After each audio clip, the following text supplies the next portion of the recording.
know it so well.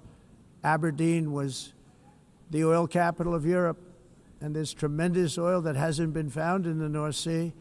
Tremendous oil. And I was with the Prime Minister I respect and like a lot, and I said, you're sitting with the greatest asset. They essentially closed it by making it so highly taxed that no developer, no oil company can go there. They have tremendous oil left, and more importantly, they have tremendous oil that hasn't even been found yet. And what a tremendous asset for the United Kingdom. And I hope the Prime Minister is listening, because I told it to him 3 days in a row. That's all he heard. North Sea oil, North Sea, because I want to see them do well.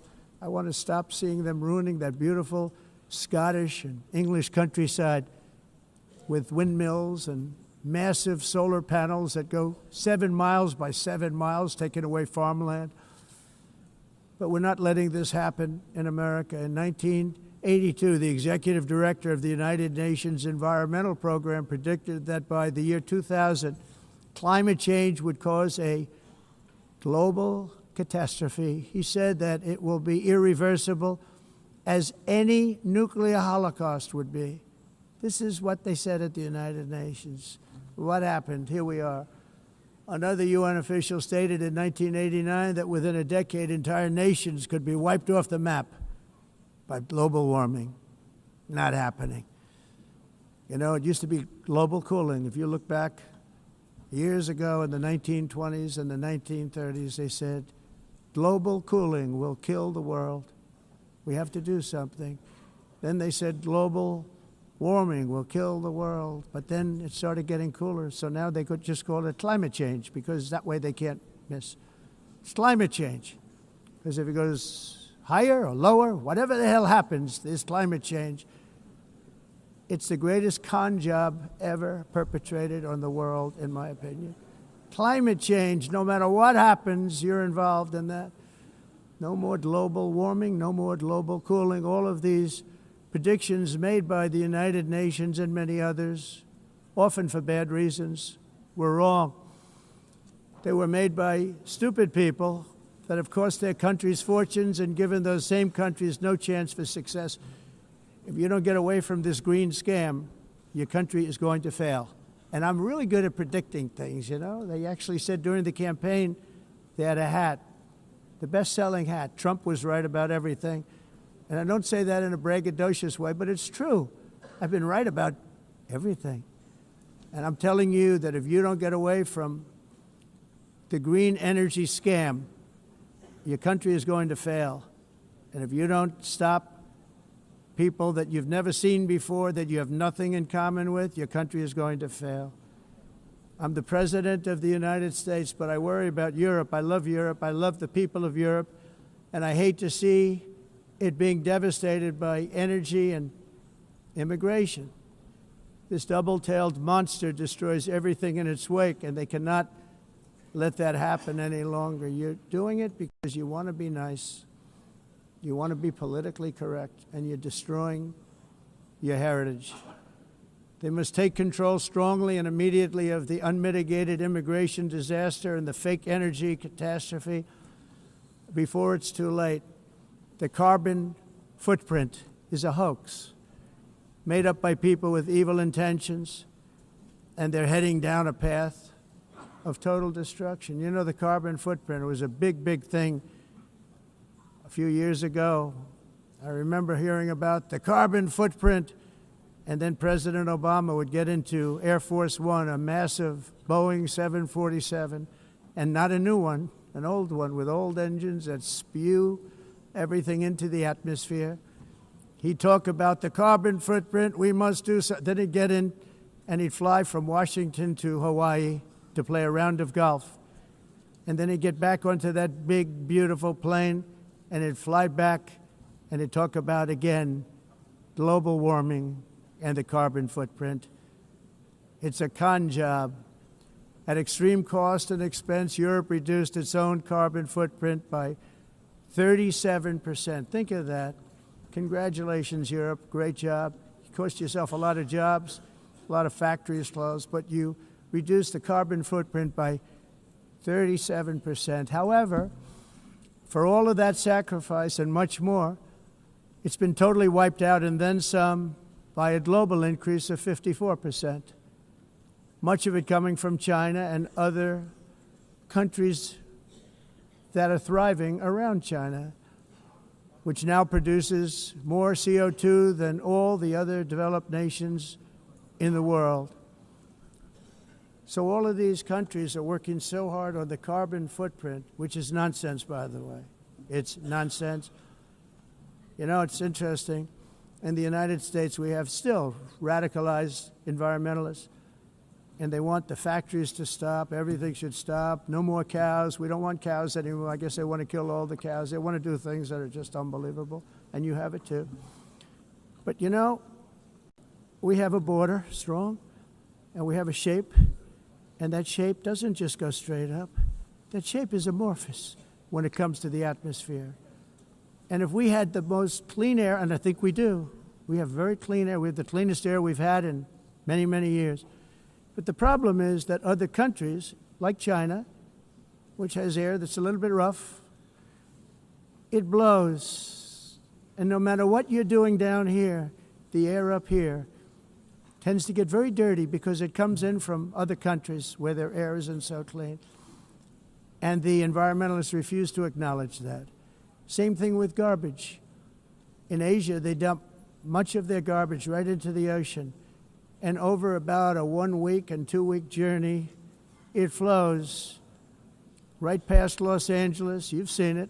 Massive amounts of garbage, almost too much to do anything about, flowing past Los Angeles, past San Francisco, and then somebody will get in trouble because he dropped a cigarette on the beach. The whole thing is crazy.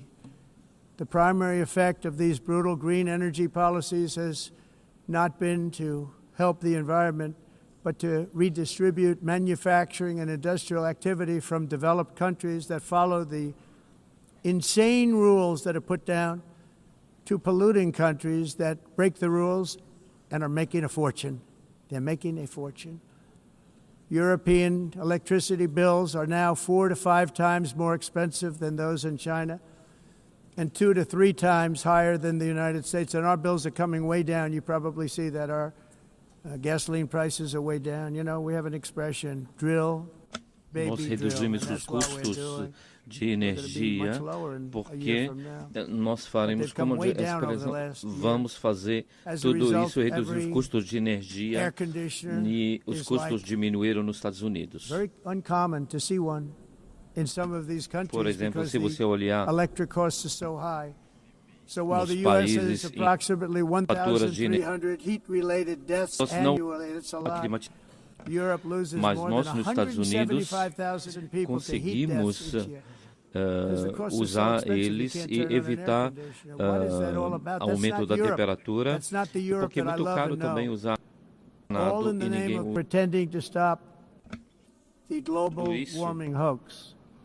The entire globalist a concept asking successful industrialized nations to inflict Esse pain on agenda themselves mundialista não and tem nenhum radically sentido. disrupt their entire societies must be rejected completely and totally, and it must be immediate.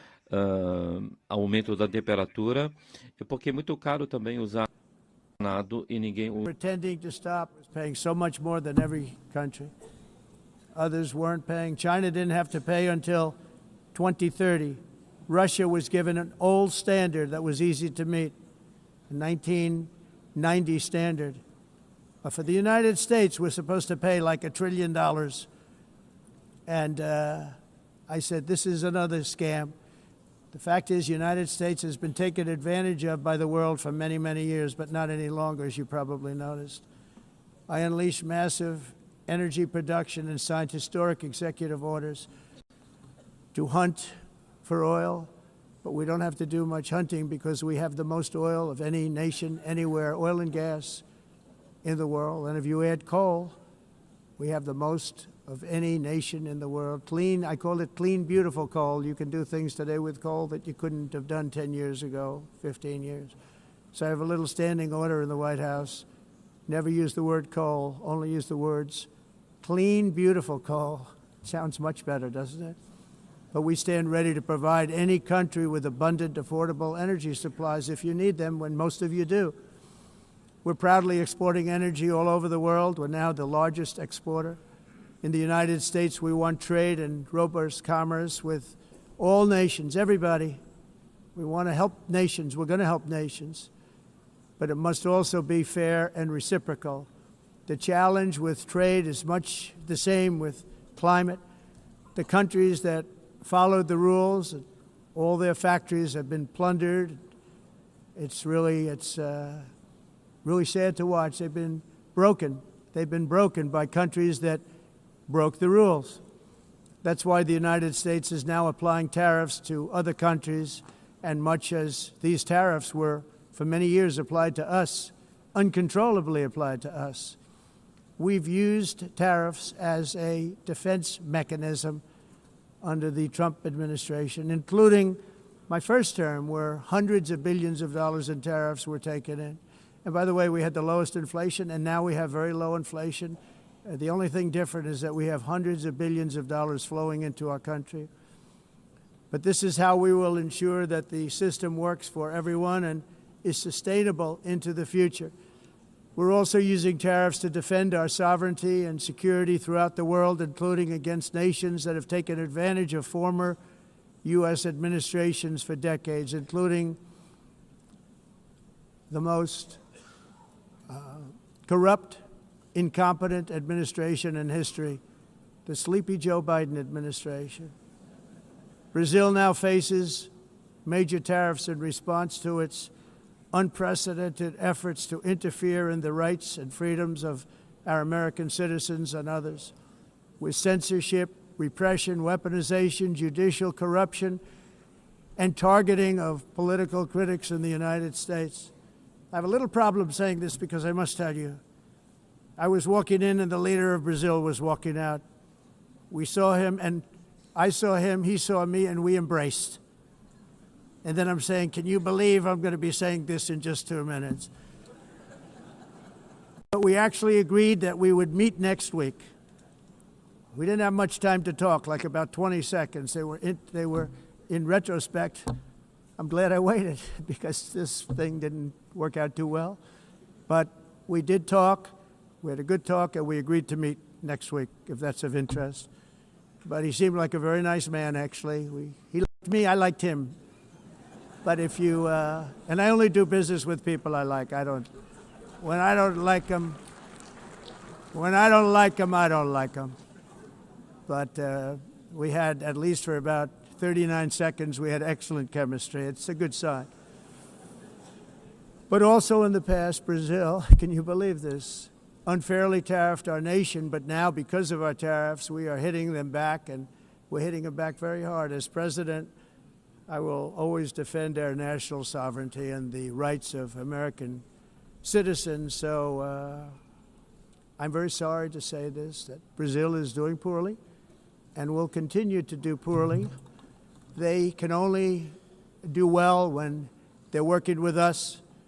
Without us, they will fail, just as others have failed. It's true. Next year, the United States will celebrate the 250th anniversary of our glorious independence, a testament to enduring power and American freedom and spirit. We will also be proudly hosting the 2026 FIFA World Cup, and shortly thereafter, the 2028 Olympics, which is going to be very exciting. I hope you all come. I hope that countless people from all over the globe will take part of these will be great celebrations of liberty and human achievement, and that together we all can rejoice in the miracles of history that began in July 4th, 1776, when we founded the light to all nations. And it's something really that an amazing thing came out of that date. It's called the United States of America. In honor of this momentous anniversary, I hope that all countries who find inspiration in our example will join us in renewing our commitment, values, and those values, really, that we hold so dear together. Let us defend free speech and free expression. Let us protect religious liberty, including for the most persecuted religion on the planet today. It's called Christianity. And let us safeguard our sovereignty and cherish qualities that have made each of our nations so special incredible, and extraordinary. In closing, I just want to repeat that immigration and the high cost of so-called green renewable energy is destroying a large part of the free world and a large part of our planet. Countries that cherish freedom are fading fast because of their policies on these two subjects. You need strong borders and traditional energy sources if you are going to be great again. Whether you have come from north or south, east or west, near or far, every leader in this beautiful hall today represents a rich culture, a noble history, and a proud heritage that makes each nation majestic and unique, unlike anything else in human history or any other place on the face of the earth. From London to Lima, from Rome to Athens, from Paris to Seoul, from Cairo to Tokyo and Amsterdam to right here in New York City, we stand on the shoulders of the leaders and legends, generals and giants, heroes and titans who won and built our beloved nations, all of our nations, with their own courage, strength, spirit, and skill. Our ancestors climbed mountains, conquered oceans, crossed deserts, and trekked over wide-open plains. They charged into thunderous battles, plunged into grave dangers, and they were soldiers and farmers and workers and warriors and explorers and patriots. They built towns into cities, tribes into kingdoms, ideas into industries, and small islands into mighty empires. You're a part of all of that. They were champions for their people who never gave up and who never, ever gave in. Their values defined our national identities. Their visions forged our magnificent destiny. Everybody in this room is a part of it in your own way. Each of us inherits the deeds and the myths, the triumphs, the legacies of our own heroes and founders who so bravely showed us the way. Our ancestors gave everything for homelands that they defended with pride, with sweat, with blood, with life, and with death. Now the righteous task of protecting the nations that they built belongs to each and every one of us. So together let us uphold our sacred duty to our people and to our citizens. Let us protect their borders, ensure their safety, preserve their cultures, treasure, and traditions, and fight, fight, fight for their precious dreams and their cherished freedoms. And in friendship and really a beautiful vision, let us all work together to build a bright, beautiful planet, a planet that we all share, a planet of peace and a world that is richer, better, and more beautiful than ever before. That can happen. It will happen. It will happen, and I hope it can happen and start right now, right at this moment. We'll turn it around. We're going to make our countries better, safer, more beautiful. We're going to take care of our people. Thank you very much. It's been an honor. God bless the nations of the world. Thank you very much. Bye.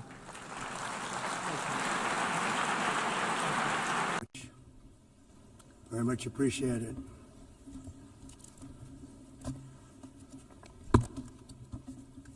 And I don't mind making this speech without a teleprompter, because the teleprompter is not working. I feel very happy to be up here with you nevertheless, and that way you speak more from the heart. I can only say that whoever's operating this teleprompter is in big trouble.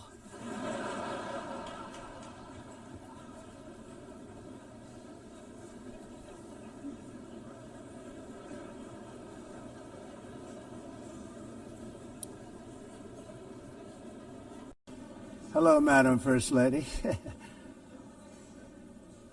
Thank you very much for being here. And Madam President, Mr. Secretary General, First Lady of the United States, distinguished delegates, ambassadors, and world leaders.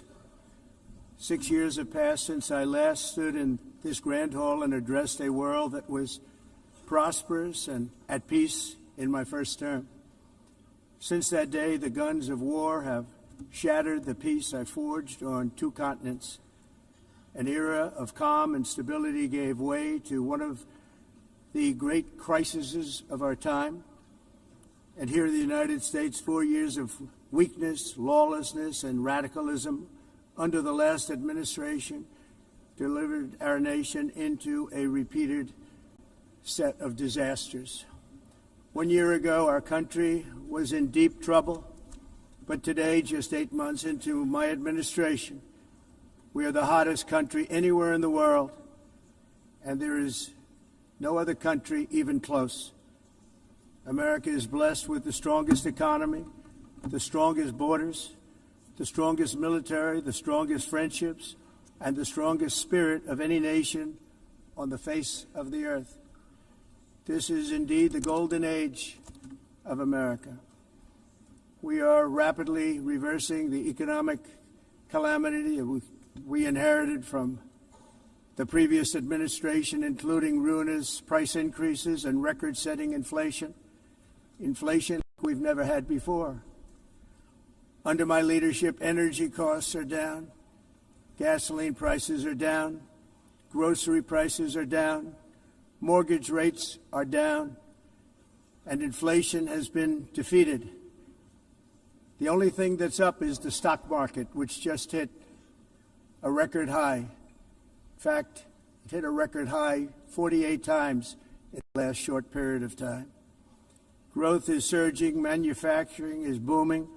The stock market, as I said, is doing better than it's ever done. And all of you in this room benefit by that, almost everybody. And importantly, workers' wages are rising at the fastest pace in more than 60 years. And that's what it's all about, isn't it? In 4 years of President Biden, we had less than $1 trillion of new investment into the United States. In just 8 months since I took office, we have secured commitments and money already paid for $17 trillion. Think of it, 4 years, less than $1 trillion, 8 months, much more than $17 trillion is being invested in the United States, and it's now pouring in from all parts of the world. We've implemented the largest tax cuts in American history and the largest regulation cuts in American history, making this once and again the best country on earth to do business. And many of the people in this room are investing in America, and it's turned out to be an awfully good investment during this 8-month period. In my first term, I built the greatest economy in the history of the world. We had the best economy ever, history of the world. And I'm doing the same thing again, but this time it's actually much bigger and even better. The numbers far surpass my record-setting first term. On our southern border, we have successfully repelled a colossal invasion. And for the last 4 months, and that's 4 months in a row, the number of illegal aliens admitted and entering our country has been 0. Hard to believe, because if you look back just a year ago, it was millions and millions of people pouring in from all over the world, from prisons, from mental institutions, drug dealers. All over the world they came. They just poured into our country with the ridiculous open border policy of the Biden administration. Our message is very simple. If you come illegally into the United States, you're going to jail, or you're going back to where you came from, or perhaps even further than that. You know what that means. I want to thank the country of El Salvador for the successful and professional job they've done in receiving and jailing so many criminals that entered our country. And it was under the previous administration that the number became record-setting, and they're all being taken out. They have no choice. And other countries have no choice, because other countries are in the exact same situation with immigration. It's destroying your country, and you have to do something about it. On the world stage, America is respected again like it has never been respected before. You think about 2 years ago, 3 years ago, 4 years ago, or 1 year ago, we were a laughingstock all over the world. At the NATO summit in June, virtually all NATO members formally committed to increase defense spending at my request from 2% to 5% of GDP, making our alliance far stronger and more powerful than it was ever before.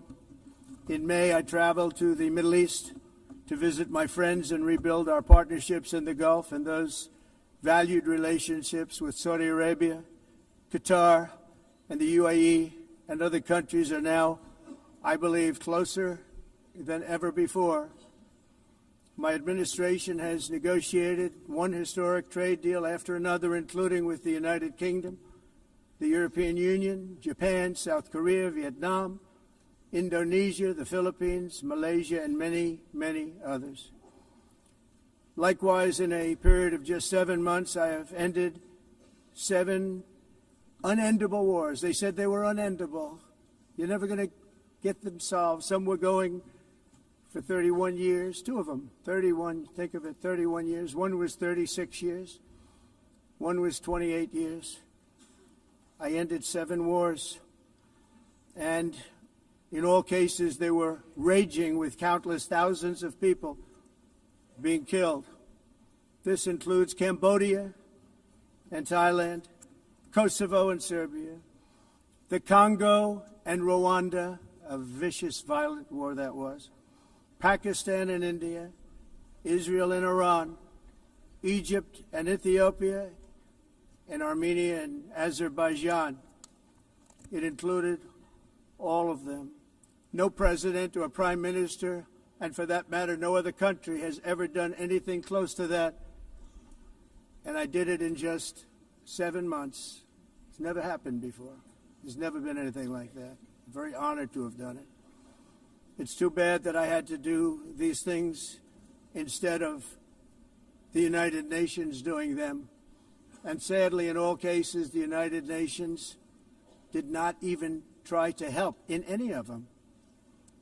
I ended 7 wars, dealt with the leaders of each and every one of these countries, and never even received a phone call from the United Nations offering to help in finalizing the deal. All I got from the United Nations was an escalator that on the way up stopped right in the middle. If the First Lady wasn't in great shape, she would have fallen, but she's in great shape. We're both in good shape. We both stood. And then a teleprompter that didn't work. These are the 2 things I got from the United Nations, a bad escalator and a bad teleprompter. Thank you very much. And by the way, it's working now. It just went on. Thank you. I think I should just do it the other way. It's easier. Thank you very much. I didn't think of it at the time because I was too busy working to save millions of lives. That is the saving and stopping of these wars. But later I realized that the United Nations wasn't there for us. They weren't there. I thought of it really after the fact, not during these negotiations, which were not easy. That being the case, what is the purpose of the United Nations? The UN has such tremendous potential. I've always said it. It has such tremendous, tremendous potential, but it's not even coming close to living up to that potential. For the most part, at least for now, all they seem to do is write a really strongly worded letter and then never follow that letter up. It's empty words, and empty words don't solve war. The only thing that solves war and wars is action. Now, after ending all of these wars and also earlier negotiating the Abraham Accords, which is a very big thing for which our country received no credit, never receives credit. Everyone says that I should get the Nobel Peace Prize for each one of these achievements. But for me, the real prize will be the sons and daughters who live to grow up with the mothers and fathers, because millions of people are no longer being killed in endless and unglorious wars. What I care about is not winning prizes, it's saving lives. We saved millions and millions of lives with the 7 wars. And we have others that we're working on, and you know that. Many years ago, a very successful real estate developer in New York, known as Donald J. Trump, I bid on the renovation and rebuilding of this very United Nations complex. I remember it so well. I said at the time that I would do it for $500 million, rebuilding everything. It would be beautiful. I used to talk about, I'm going to give you marble floors. They're going to give you terrazzo. I'm going to give you the best of everything. You're going to have mahogany walls. They're going to give you plastic. But they decided to go in another direction, which was much more expensive at the time, and which actually produced a far inferior product. And I realized that they did not know what they were doing when it came to construction, and that their building concepts were so wrong, and the product that they were proposing to build was so bad and so costly. It was going to cost them a fortune. And I said, and wait till you see the overruns. Well, I turned out to be right. They had massive cost overruns and spent between $2 and $4 billion on the building and did not even get the marble floors that I promised them. You walk on terrazzo. Do you notice that? As far as I'm concerned, frankly, looking at the building and getting stuck on the escalator, they still haven't finished the job. They still haven't finished. That was years ago.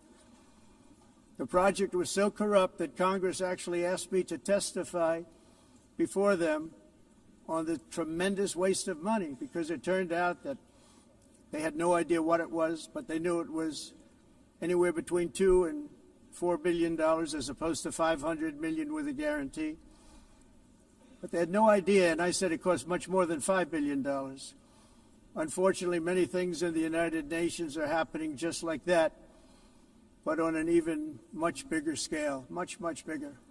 Very sad to see whether the UN can manage to play a productive role. I've come here today to offer the hand of American leadership and friendship to any nation in this assembly that is willing to join us in forging a safer, more prosperous world.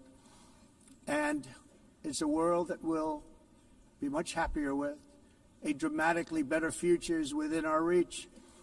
But to get there, we must reject the failed approaches of the past and work together to confront some of the greatest threats in history.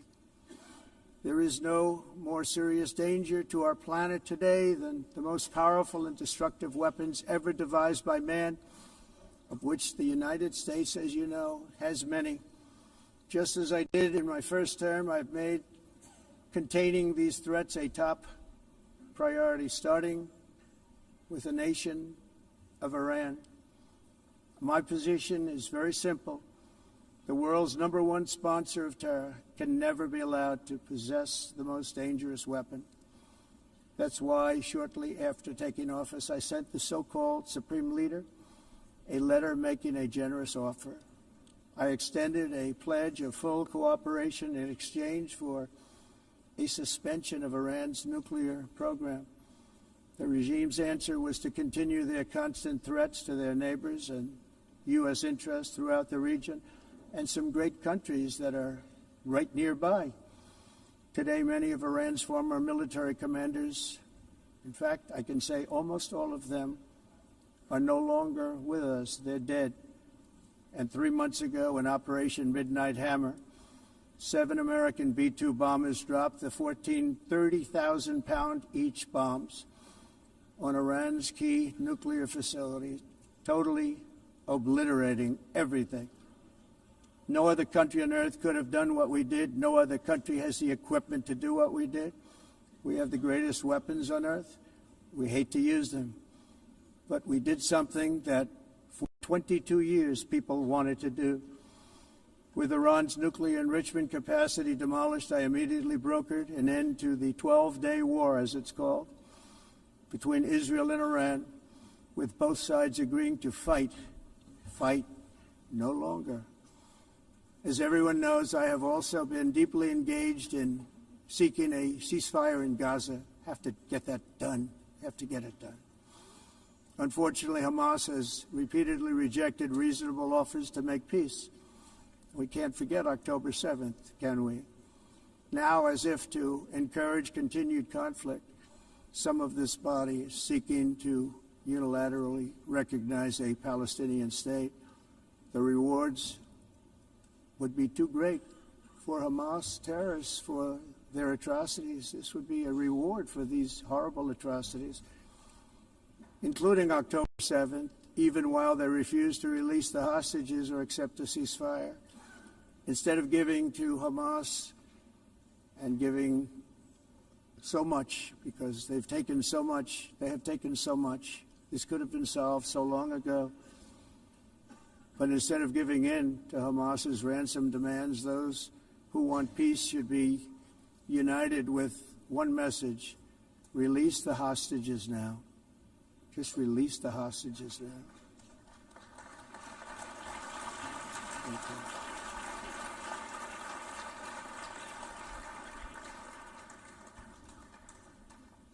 Thank you. As we have got to come together, and we will come together, got to get it done. We have to stop the war in Gaza immediately. We have to stop it. We have to get it done. We have to negotiate.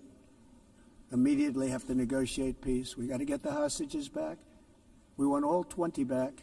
We don't want 2 and 4. As you know, I got, along with Steve Witkoff and others that helped us, Marco Rubio, we got most of them back. We were involved in all of them. But I always said the last 20 are going to be the hardest, and that's exactly what happened. We have to get them back now. We don't want to get back 2, and then another 2, and then 1, and then 3. Have this process. No, we want them all back, and we want the actually 38 dead bodies back too. Those parents came to me, and they want them back, and they want them back very quickly and very badly, as though they were alive. They want them. They want them every bit as much as if their son or daughter were alive. I've also been working relentlessly, stopping the killing in Ukraine. I thought that would be, of the 7 wars that I stopped, I thought that would be the easiest because of my relationship with President Putin, which had always been a good one. I thought that was going to be the easiest one. But, you know, in war, you never know what's going to happen. There are always lots of surprises, both good and bad.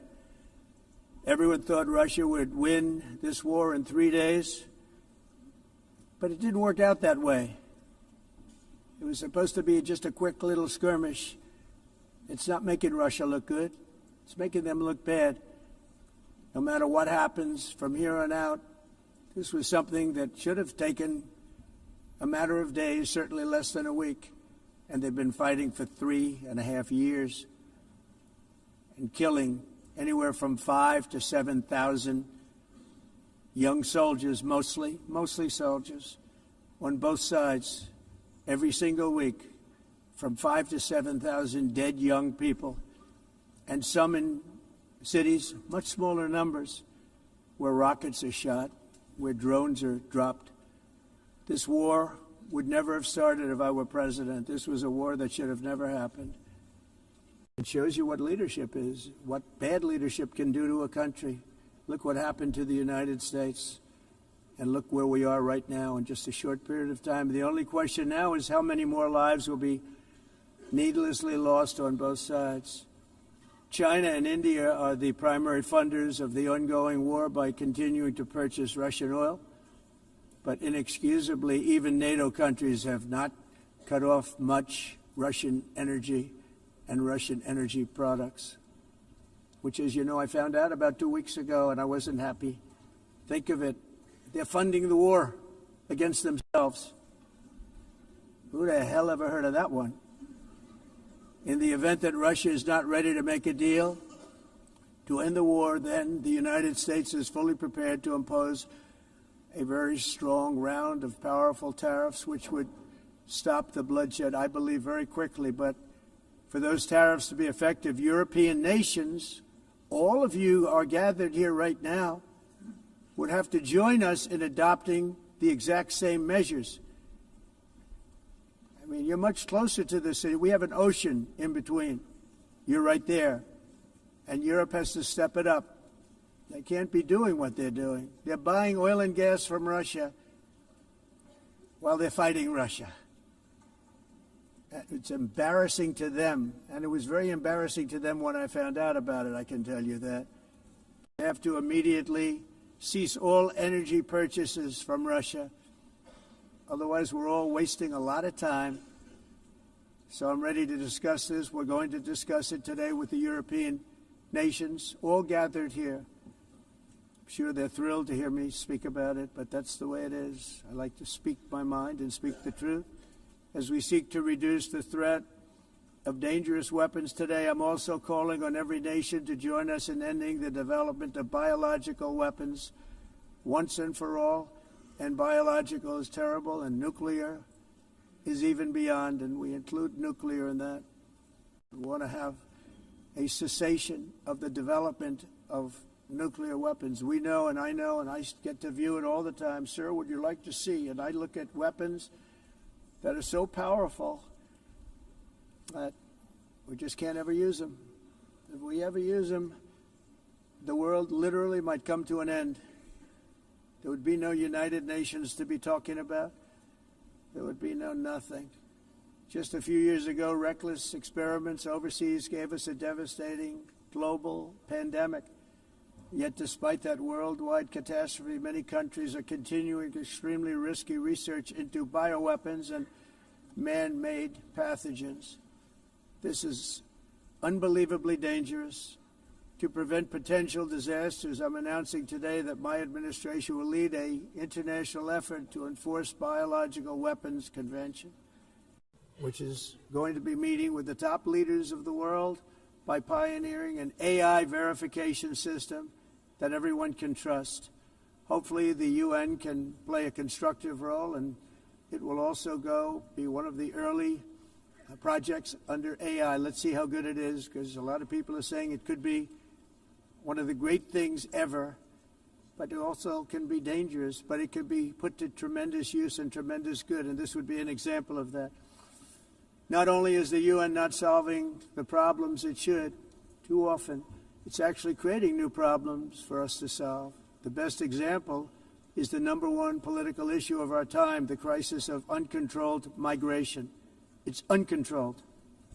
Your countries are being ruined.